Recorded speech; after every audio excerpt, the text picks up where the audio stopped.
குழந்தைகளுக்கு வரக்கூடிய புற்றுநோய் கூடுகிறது நண்பர்களே. ரொம்ப தெளிவா நான் தரவுகளின் அடிப்படையில் தான் பேசுறேன். குழந்தைகளுக்கு வரக்கூடிய புற்றுநோய் எதனால் அப்படின்னு ஒரு ஆய்வுகள் சொல்றாங்க. தம் அடிக்கிறான், சிகரெட் குடிக்கிறான், அவனுக்கு வாயில புற்றுநோய் வருது. குடல்ல இறைப்பையினுடைய ஆரம்ப பகுதியிலும் உணவு குழையினுடைய இறுதி பகுதியிலையும் நிறைய பேருக்கு வரக்கூடிய புற்றுநோய்க்கு மது ஒரு முக்கியமான காரணம். இதெல்லாம் நமக்கு தெரியும். ஆனால் எந்த காரணம் இல்லாமல் ஒரு குழந்தைக்கு ஒரு 10ஆம் கிளாஸ் படிக்குது ஒரு பொம்பளை பிள்ளை, எழுதணும், ஃபைனல் எக்ஸாம் எழுத போனோம், ரிவிஷன் நடந்து கொண்டு இருக்கிறது எக்ஸாம், ஒரு காய்ச்சல், சாதாரண ஒரு காய்ச்சல் வருகிறது. காய்ச்சல் வந்தா நமக்கெல்லாம் சின்ன பிள்ளைல காய்ச்சல் வந்தா எனக்கெல்லாம் ரொம்ப சந்தோஷமா இருக்கும். ஏன்னா காய்ச்சல் வந்தா பாய் விரிச்சு படுக்க வச்சு சூடா ரசஞ்சாதம் கொடுப்பாங்க. as I am suffering from fever ஒரு லெட்டர் எழுதி வாத்தியாருக்கு அனுப்பிட்டா 4 நாள் ஜாலியா இருக்கலாம். நல்லா யோசித்து பாருங்க, இன்றைக்கு நம் வீட்டு குழந்தைகள் 2 நாள் காய்ச்சலை தாண்டினால் நமக்குலாம் ஒரு சின்ன பதபதப்பு வருதா இல்லையா? காய்ச்சலை நோக்கி காய்ச்சலை பார்த்து பயப்படக்கூடிய சமூகமாக நம்ம மாறிட்டோம். இந்த 10ஆம் கிளாஸ் பொண்ணு சமீபத்துல நடந்தது, பரீட்சை ரிவிஷன் டெஸ்ட் எழுதிட்டு இருக்கு, அவர் காய்ச்சல், சாதாரண ஒரு நாள் ஃபீவர், 2வது நாள் காய்ச்சல் கொஞ்சம் கூடுது. அவங்க என்ன தான் பேசுறாங்க, அவரும் சித்த மருத்துவர் கஷாயம் எல்லாம் கொடுத்துருக்காங்க, சரியாயிடும், 2 நாள் 3 நாள்ல சரியா வந்துடும் அப்படின்னு சொல்றாரு. ஆனா 5-6 நாட்களாக காய்ச்சல் குறையல. என்ன அப்படின்னு ரத்த சோதனை பண்ணி பார்த்துக்கலாம், ஏதாவது டைஃபாய்டா இருக்குமா, மலேரியா இருக்குமா, இல்லை என்றால் வேற ஏதாவது தொற்றுக்கள் வந்திருக்குமான சோதித்து பார்க்கலாம் என்று பார்த்தால் வெள்ளினங்கள் எல்லாம் எக்கு தப்பா ஏறி இருக்கு. ரத்த தட்டுக்கள் சாதாரணமா 1.5 லட்சத்திலிருந்து 4 லட்சம் இருக்கணும், 400 இருக்குது. ஏதோ ஒரு பெரிய சாதாரணமா வைரஸ் தூரத்துல கொஞ்சம் தட்டு குறையும், டெங்கியில குறையும், சாதாரண வைரஸ் தூரத்துல கூட 70,000 60,000 வரும், அப்புறம் படையில ஏறிடும். ஆனா 400-500 வராது. என்ன நடந்திருக்கு என்று பார்த்து பதைபதைத்து உடனடியாக அடுத்தடுத்த சோதனைகள், அடுத்தடுத்த மருத்துவர்கள் பார்த்தா இந்த பெண் குழந்தைக்கு வந்தது ஒரு இரத்த புற்றுநோய். ஒரு வாரத்துக்கு முன்னாடி ஆடி பாடி மகிழ்ந்து ஓடிக்கொண்டிருப்பதும் பேசுறதும் நல்லா பிசிக்கலா அம்மாவும் அப்பாவும் எல்லோரும் பார்த்திருக்கோம். ஏன் வந்துச்சு, எதுக்காக வந்துச்சு தெரியல. ஆனா மழை வேணா சிகிச்சை கொடுக்கிறோம். பல புற்றுநோய்களை இன்றைக்கு முழுமையா சிகிச்சை செய்ய முடியும். ஆரம்பத்தில் கண்டறிந்து சரியாக சிகிச்சை போச்சுன்னா முடியும். ஆனா இந்த குழந்தைக்கு 3வது கீமோ சிகிச்சைக்கு மேல குழந்தையால இருக்க முடியல, தவறிட்டாங்க. உடைந்து போச்சு ஒட்டுமொத்த குடும்பமும். எவ்வளவு கனவு இருந்திருக்கும் அந்த ஃபேமிலிக்கு, எவ்வளவு கனவு அந்த குழந்தை இருந்திருக்கும். திருப்பி ஒரு பக்கம் ஆய்வினுடைய முடிவுகளை எல்லாம் எடுத்து பார்த்தோம் அப்படின்னா குழந்தைகளுக்கு வரக்கூடிய புற்றுநோய்களுக்கு என்ன காரணமா இருக்கும்? 15% காரணம் மரபணு சார்ந்த காரணங்கள் இருக்கலாம். மரபணுக்கள் நியூக்ளியேட் ஆகலாம். அவங்க தாத்தாக்கோ, அவங்க பாட்டிக்கோ, அவங்களுடைய மூத்த குடியில யாரோ ஒருத்தருக்கு இருந்த ஒரு மரபணு மாற்றம் இவங்களுக்கு வர்றதுக்கு 2-3 தலைமுறைக்கு கூட வந்துக்கலாம். எங்க அப்பாக்கு அம்மாக்கெல்லாம் இல்லை, எங்க மாமா சித்தப்பா யாருக்கு கிடையாதுன்னு சொல்லலாம். ஆனா ஒரு 4-5 தலைமுறையிலிருந்து இங்க வர்றதுக்கான வாய்ப்பு 15% தான். மீதி 85% அவன் என்ன எழுதுறான்னா causes are unknown, maybe due to food and environmental factors. 85% காரணம் சூழலினாலோ உணவினாலோ இருக்கலாம் அப்படிங்கிறான். கருத்தரித்திருக்கிற தாய் தொடர்ச்சியாக இந்த பெஸ்டிசைடல் ரெசிடியூவை அந்த நேரத்தில் அவர்கள் எடுப்பதாலோ, இல்ல மகவுக்கு பாலூட்டி கொண்டிருக்கிற காலத்துல அவர்களுக்கு தொடர்ந்து பெஸ்டிசைடல் டோஸ் இருந்தாலோ அந்த குழந்தைக்கு புற்றுநோய் வரலாம் என அறுதியிட்டு சொல்கிறது அறிவியல் தரவுகள். அந்த பெஸ்டிசைட பூச்சிக்கொல்லிகளை கையாளக்கூடிய விவசாயிகள், அந்த நிலத்தில் பணியாற்றக்கூடிய உழவு தொழிலாளிகளுக்கு அதிகம் அந்த நோய் வருவதற்கான சாத்தியம் இருக்கு. எல்லாருக்கும் தெரியும். அந்த அதில் உற்பத்தி செய்யப்படக்கூடிய ஒரு காய்கறி, அது ஒரு பப்பாளி பழமா இருக்கலாம், இல்லை என்றால் அது ஒரு வாழையா இருக்கலாம், இல்ல ஒரு அரிசியா இருக்கலாம், ஏதோ ஒரு காய்கறியா இருக்கலாம். அந்த காய்கறிகளில் அந்த பூச்சிக்கொல்லியினுடைய கூறுகள் இருந்து அது தொடர்ச்சியாக கருத்தரித்திருக்கு அந்த அம்மாவினுடைய உடலுக்குள்ள போயிட்டே இருந்தா இப்படியான சிக்கல் 10 ஆண்டு 12 ஆண்டுகளுக்கு அப்புறம் வரும் அப்படின்னா எவ்வளவு எச்சரிக்கையா நாம இருக்கிறேன் நண்பர்களே. இதெல்லாம் ஒரு கதையோ அல்லது அனுமானமோ இல்லை, இது தரவு.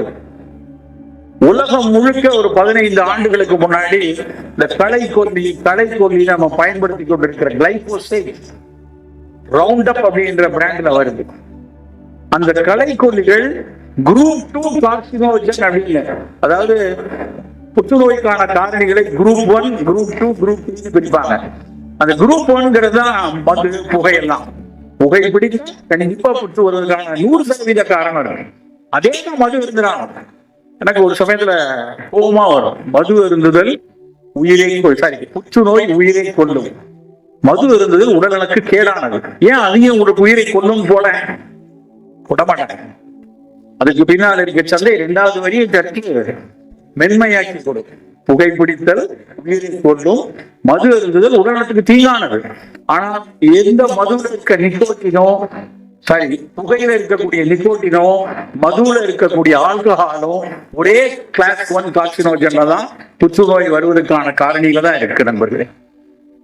அந்த வரிசையில குரூப் 2 கார்சினோஜன் 2வதுல, அதை ஆங்கிலத்தில் எப்படி சொல்றாங்கன்னா ப்ராபபிள் பாசிபிள் கார்சினோஜன். அனிமல் ஸ்டடீஸ்ல எல்லா இடங்களிலும் இது புற்றுநோயை தோற்றுவிக்க கூடும் அப்படின்னு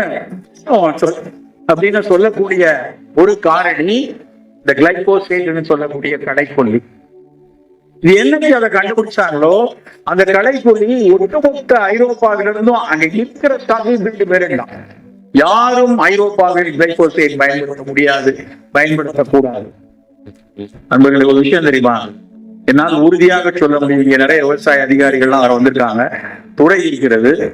இந்த ஈரோடு மாவட்டத்துல எத்தனை டன் கிளைகோசேட் பயன்படுத்தி கொண்டிருக்கிறார்கள் அந்த டிபார்ட்மெண்ட் தெரியும், உறுதியா நிச்சயமா தெரியும்.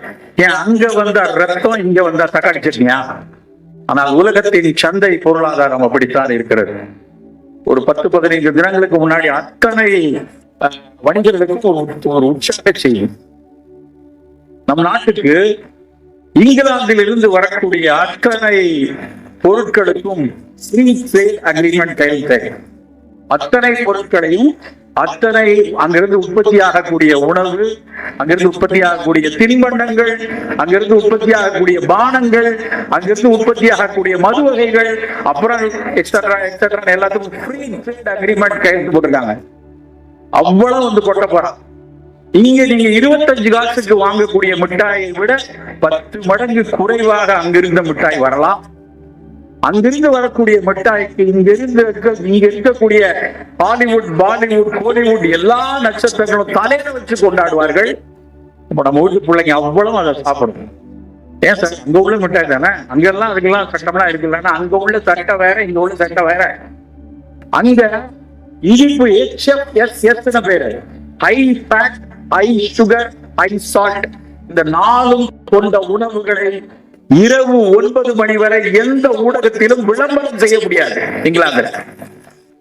இங்க அப்படியா? எந்த இந்த மாதிரி உணவுகள் எதையும் சோசியல் மீடியால விளம்பரம் செய்ய முடியாது. பண்ணா சட்டம் புரிஞ்சு போட்டு. ஆனா அதே குப்பை உணவு இங்க வரும். இப்படித்தானே வந்துச்சு 1991 பெப்சி, கோக்கு, பீஸா, பர்கர் எல்லாம் 92க்கு அப்புறம் தான் இங்க வந்துச்சு. 91க்கு அப்புறம் கிட்டத்தட்ட 26 மில்லியன் இருந்த சர்க்கரை நோயாளிகள் 69 மில்லியனுக்கு இங்க போனாங்க. நல்லா யோசிச்சு பாருங்க. 91ல திறந்து விட்டப்ப வந்த குப்பை உணவுகள் இங்க மிகப்பெரிய அளவுல சர்க்கரையும் ரத்த கொதிப்பு புற்றுநோய்களையும் கூட்டுச்சு. நான் சும்மா சொல்லல, எல்லாம் போய் நீங்க தரவுகளை எடுத்து வைத்து விட்டு தான் பேசுகிறேன். அன்னைக்கு அப்படி வந்தது. நான் இப்ப திறக்க போறாங்க, இங்கிலாந்துல மட்டும் திறக்கல. அக்டோபர் மாதத்திலிருந்து ஐரோப்பிய யூனியனில் இருக்கக்கூடிய பல நாடுகளோடு நாம ஃப்ரீ ட்ரேட் அக்ரிமெண்ட் கொள்வாங்க. நண்பர்களே, நாம் தான் எச்சரிக்கையாக இருக்கணும். எனக்கு எது வேணும், எனக்கு வர மாதிரியான குப்பை உணவுகள் இங்கே இருக்கக்கூடிய நம்முடைய உடலுக்கு எப்படியான பாதிப்பை தரும், நம்ம தான் யோசிக்கணும். கிளைகோசேட் அங்க நிறுத்திட்டான், ஆனா இங்கே இன்னைக்கு வரைக்கும் இருந்து கொண்டிருக்கிறது. இவை ஒரு நேரடியாக புற்றுகளை கொடுத்து கொண்டிருக்கிறது. கூடிக்கொண்டே போய்கொண்டிருக்கக்கூடிய காலத்துல இப்படியான உணவுகள் மீது சற்று எச்சரிக்கை. சரி, மண் இவ்வளவு கீழே அடைகிறது. மண்ணில நம்ம போடக்கூடிய இந்த ரசாயனங்கள் எல்லாம் போய் கீழே இருக்கக்கூடிய மண்புழுக்களையும் பாக்டீரியாக்களையும் கொடுத்தா சாதாரண விஷயம் கிடையாது. ஒரு வேர் இப்படி இருக்கு அப்படின்னா, நம்ம வந்து கொய்யா மரம் வைத்திருக்கிறோம், அதுல ஒரு கீழே வேர் பாயுதுன்னா வேர் சர்ன்னு விட்டமின் சி, விட்டமின் ஏ, அதுக்கு வேண்டிய எல்லா லைகோபைன் சத்துக்களையும் அதுவா உரிக்கிறது இல்லை.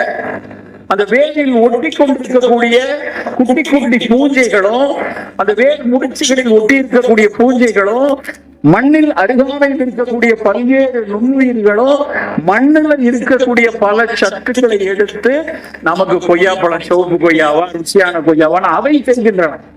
அப்ப நீ அதை பூரா அழிச்சுட்டேன்னா அப்புறம் நீ கொண்டு போடக்கூடிய கொட்டக்கூடிய ரசாயனங்களினுடைய கூறுகள் தான் நண்பர்களே மேல வரும்.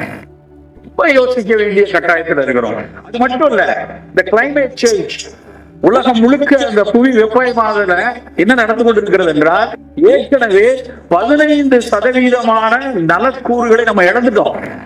20 வருஷத்துக்கு முன்னாடி இருந்த முருங்கைக்காயை இப்ப இருக்கக்கூடிய முருங்கைக்காய் ஒண்ணு இல்ல, 15% ஆல்ரெடி குறைஞ்சிருச்சுங்கிறான். தரையில் கடற்கரையை ஒட்டி இருக்கக்கூடிய இடத்துல எல்லாம் தரை உப்பாக்கி கொண்டிருக்கிறது, சானிடைசேஷன் நடந்துட்டு இருக்கு கண்ணுக்கு தெரியாம. அதனால வரக்கூடிய எல்லா காய்கறிகள், பழங்கள் எல்லாத்துலயும் இந்த சத்துக்கள் குறைகிறதுக்கா. கூடவே இப்படியான இந்த ரசாயன கூறுகள் கொட்டும் போதும் இந்த ஆபத்துக்குள்ளே இருந்து கொண்டிருக்கு.